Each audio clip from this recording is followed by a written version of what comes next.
Hello again, everyone. I hope you're doing well. Feel free to send us a message in the chats or the Q&A.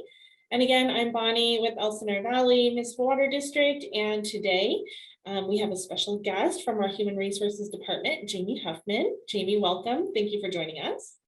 Thank you, Bonnie. Welcome to be here.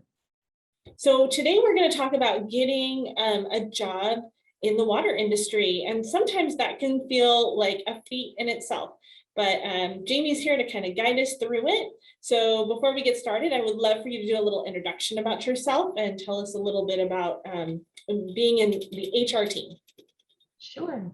Good afternoon, everyone that's participating today. I am Jamie Huffman. I am the Human Resources Specialist for Elsinore Valley Municipal Water District. I have been in human resources for roughly 18 years now, but I have been with this organization for right at 12. So, working with the human resources team, I am in charge of all of the recruitment for the district. Great. It sounds like you've got a ton of experience in water. So that definitely makes you the expert for us today. What kind of jobs can we look at when we're talking about a water district? Is it only working with water or wastewater? What are the options? Sure. So there are a lot of options throughout the organization. They may not be all posted currently right now, but the options throughout the organization will list from anything that's clerical.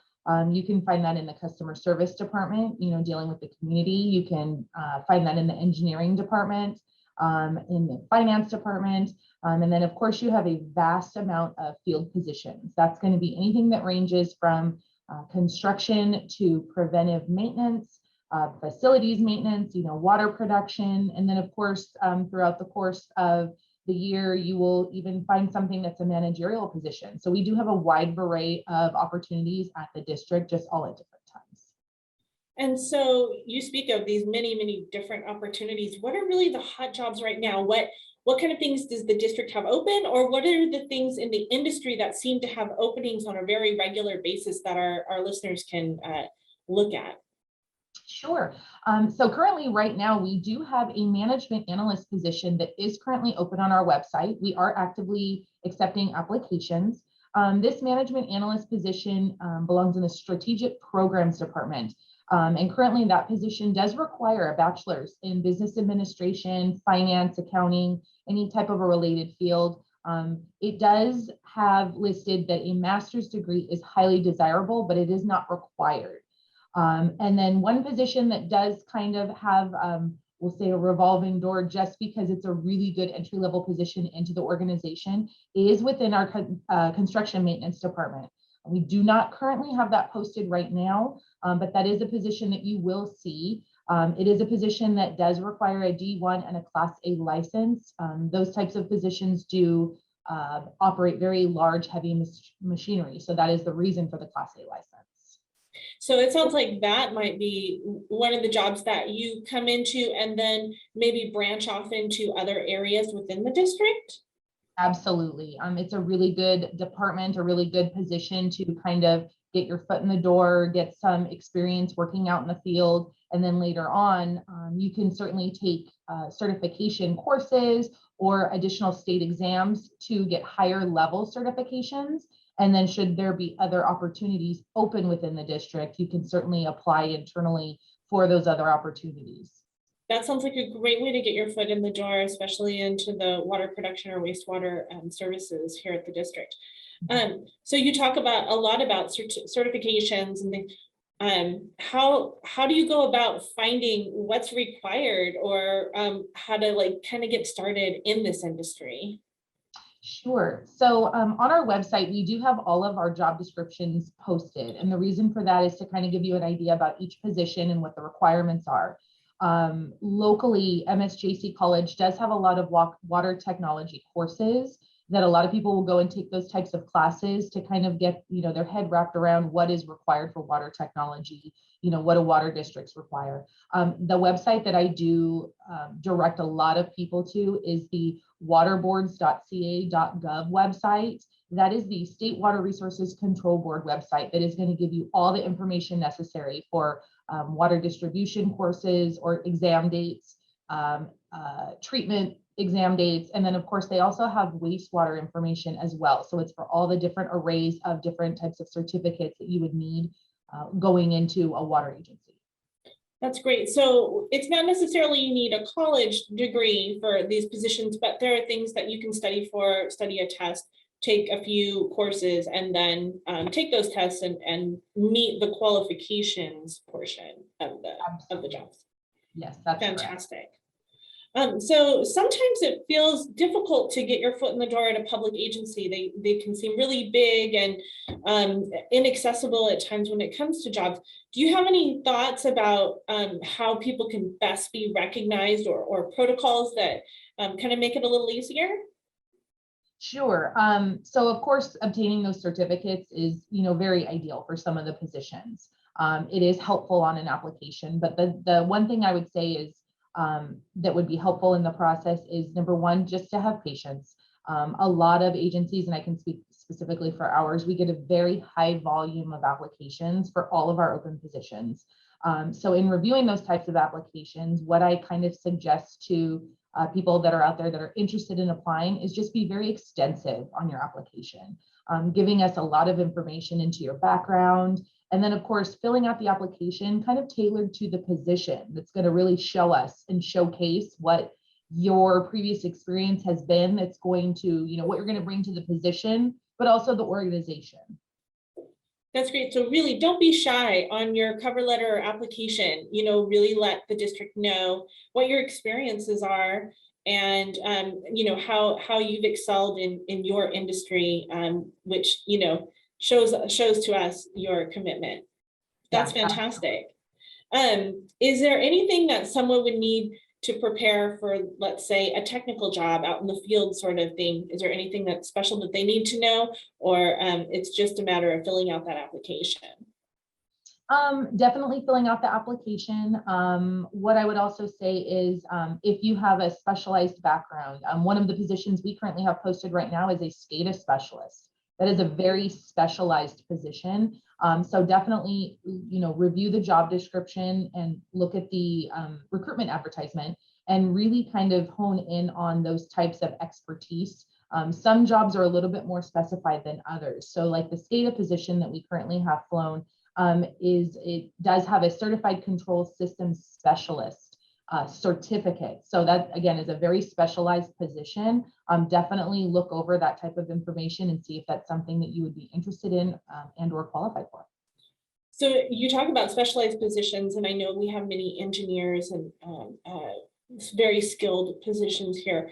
If I'm a student and I'm looking to get into this industry, is there something that you offer that can kind of help me get the experience? Do you have any sort of, go ahead. Definitely. So we don't currently have it right now, but we do offer internships in some of our departments throughout the district. We do have engineering internships that are available. Previously, we've had finance internships available, and it's really honed in towards students that are currently attending classes. So they are very flexible as far as the hours worked. We don't have anyone work any over 29 hours a week for those interns. We understand that they are currently attending classes. But it is also to give them that hands-on experience. And it definitely looks good on a resume later on down the road when they go to apply at different organizations that they, had an internship with a water agency. Absolutely. That's great information. And I think, with our students out there, it's probably just a matter of keeping an eye, or maybe there's through the NeoGov, they can keep abreast of whatever positions come open here at the district, whether that's intern or employment. So there are probably some things that we should know, especially in this new world of virtual virtual interviewing. Could you give us some tips or tricks on interviewing? Definitely. Currently right now, we haven't been conducting interviews in person for quite some time. We have been utilizing the wonderful world of technology. We do interviews recently through Microsoft Teams. So one of the key attributes I would say is when you're going to do that on a virtual platform and you're attending that interview, your nerves get the best of you sometimes. I would definitely say to those applicants, give yourself plenty of time to log on, get yourself situated with, your mic and your camera. And really just when you're communicating to that panel of interviewees, to let them listen kind of to the questions that they're asking, and really kind of tailor your answers to the specified the topic that they're asking for. You know, sometimes we ask these types of questions to kind of get some insight into your background, but really also want to know, depending on the job that you're applying for, what you're going to bring to that position that's going to set yourself apart from the rest of those candidates. Absolutely. So what is the best way for someone to apply for a job with the district? Is it through in person or? Definitely go to the EVMWD website. And currently what you would do is go through the jobs portion. There's a tab that says jobs. You're going to select that. And it is going to take you to what's now called a candidate space. Previously, before, we had everything driven through a website called NeoGov. But right now the candidate space is a newer virtual platform where you're going to fill out that application. It will give you all the prompts necessary throughout the entire process. Definitely be very detailed in your application when filling it out online. And unfortunately, right now, we do not receive hard applications. So everything is going to be done virtually, but we do give you that opportunity to not only upload your cover letter and any certificates you have, but also resumes or anything additional that you would like to add with your application online. That's great. I think that's a great point, Jamie, as far as, you know, if you're submitting something online, it's going to look like everybody else's. And so if you're able to submit that cover letter or something that helps you stand out a little bit, probably a great opportunity to kind of show off your skills to the district. That's really great. Thank you. So one last question, you know, sometimes you go on the website and you look at the job opportunities and it talks about Wesa. How is that different than EVMWD? Sure. So Wesa, they are a JPA. So Wesa is actually what staffs EVMWD. So for a lot of correspondence, you know, with our organization, my particular email or when I'm corresponding with applicants, it does say Wesa. We are what staffs Elsinore Valley Municipal Water District. So I know it can be a little bit confusing at times, but it's all within the same entity. You're still doing work for the water district when you apply for Wesa. Great. Yes. Well, thank you very much. I know I've asked you a ton of questions today. Is there anything that you want to share with our guests today? Anything that we may not have covered and you'd like for them to go home with today? Sure. I would just ask that, you know, anyone that's interested in working for the organization, definitely apply for a position if you see something that you are interested in. And definitely, I just want to thank people for their patience. That high volume of applications and corresponding back and forth with applicants can be a little bit overwhelming at times, but I just assure all applicants, we reach out to everyone, you know, regardless if it's an email, a phone call, there will be some type of correspondence. We don't ever want to leave anyone questioning where they're at in the process. It does sometimes take a little bit longer than others in order to get that correspondence out, but I just assure everyone, you know, we will reach out to you. We will let you know where you're at in the process. So I just thank everyone for their patience with that. I think that's very much appreciated. Thank you, Jamie. So now I'm going to take this opportunity to turn it over to anyone in the audience who may have some questions for Jamie. And this is a really unique and great opportunity to ask something of our HR team. So I see that Javier in the chat button has a question. Would you know if there is a greater demand for distribution versus treatment versus wastewater treatment positions? I'm about to jump into licensing courses and I'm trying to decide which one to pursue. It's a great question. You know, I don't know if there's any one that's in demand more than another. What I have come across in the past is a lot of people start with the distribution and treatment, so the D1 or the T1. A lot of people will get them concurrently at the same time. Normally, it just depends on the testing schedule. So really, I would just say, you know, I would go for either distribution or treatment first and just certainly get that one certificate so you can kind of understand the bigger picture of the systems that you would be working on. Absolutely, great advice. Take any other questions or raised hands from the audience. We'd be happy to answer today. Okay, great. Well, thank you, Jamie, so much for spending your Saturday with us and sharing your knowledge. It's been very engaging and helpful, and we really appreciate it. Oh, do we still offer an OIT program? We do. We actually are partnered with MSJC for that OIT program. So what I would say is there is a special coordinator that is at MSJC that handles specifically the OIT program with our organization. So definitely the only requirement is you would need to be enrolled in those types of wastewater classes, and then definitely fill out an application. I believe that they have a, it's an on-site coordinator that specializes in that. So definitely let them know, and they would have you fill out an application, and then they would put you through that process with our organization. And for our guests who are unsure, OIT means operator in training, I believe. Yes, it does. Yes, okay.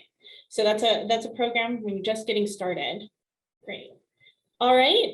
So thanks again, Jamie. I really appreciate it. And of course, to our audience, if you have any other questions, you can feel free to send us a message in the chat or in the Q&A. I can get that question over to Jamie, and she can get an answer back to you. But we had a great time here today. Thank you very much.